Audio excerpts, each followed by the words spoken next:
we're all guaranteed a certain necessary level of struggle and suffering in this existence, and that same guaranteed is expected and applied in here as well.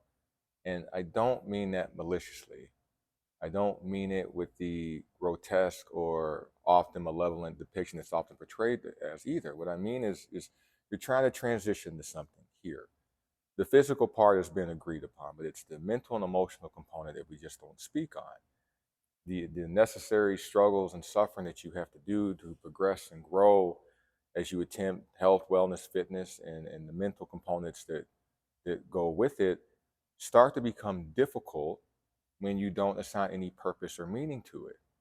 Because as you're going through your transitions, you're trying to depart. You're trying to have a departure of one, physically what you were and what that meant to you at that time. You may also be trying to depart mentally and emotionally from those things too, and those things are challenging. And as you make your departure or attempt to make your departure, you're having a certain level of truth you're trying to apply to it.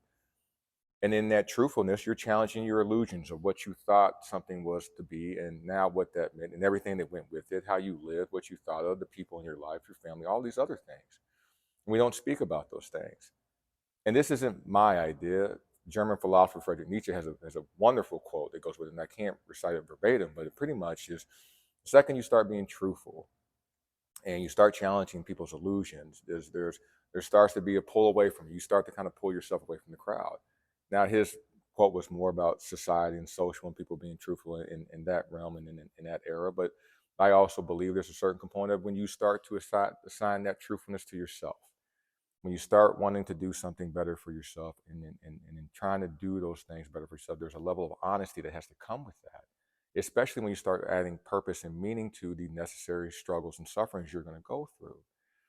These things, as it pertains to this industry, people try to remove that. They are on a hunt to find the perfect way to work out, the perfect way to eat, the perfect supplementation, and you're trying to find out who's the most popular expertise in this and who's the most popular follower and what's trending, and you're on this hunt, or people are on this hunt because they're trying to remove how they minimize or try to minimize the the the necessary struggles and suffering that they don't know is necessary, that needs to be there for them to develop and get through these things. So they're trying to find what's the easiest thing to get that done, and what's the information I need to obtain to get those things done, and who can tell me what's right and not, and what to avoid.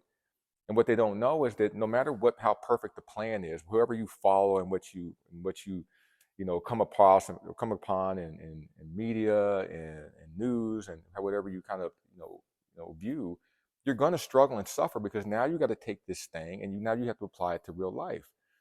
And if you haven't assigned any meaning and real purpose to those things, real meaning, real purpose to those things, it falls flat, or it doesn't even get started, because whatever you assign to it, if it's tangible, if you like, if people have goals, I want to do 20 or 30 pounds, but how important is that 20 pounds? Like, what does that really mean to you? When the rubber hits the road and you start applying this perfect plan you've seen, and now you have to apply it to like real life situation, not just the gym. Once you get here, this is easy. Once you get here, it's the stuff that's outside of here. You have to apply this new plan in your life and in your social life and in your personal life and your professional life, all these things, and your friends and family and traffic and money, and all those things start to align. Like, what happens then? Is 20 pounds going to be that 20 pounds? Is that enough of a meaning and purpose to get you through those difficult times, the necessary struggles and sufferings you're going to go through? Is that going to be enough? Oftentimes it's not, because it's not substantial. It's not something that means a lot to you. It's just something you just randomly picked out of the sky, and you never really sat down and really, there's like, is that number really all that important to me? And it's essential that people do these things. Now, some people can get by without doing, but there's a lot of people who can't, who just haven't done that. So as they're trying to find ways not to struggle and not to suffer, they lose the purpose of that struggle and suffering and the necessary of having that. But what they're missing is not assigning any purpose or meaning to it.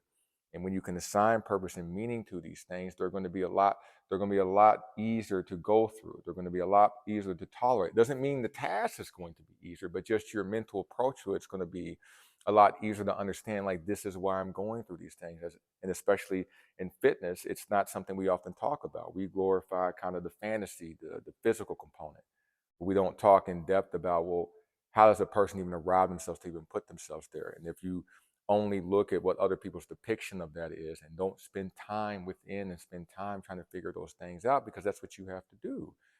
You never arrive at your own identity, your own truthfulness of what you're trying to do, and that's going to need to carry you out, because even if you hit your goal, fortunately, if you do, luckily, hopefully you do, now what do you do? As far as physiologically, you can't just stop. You have to keep going.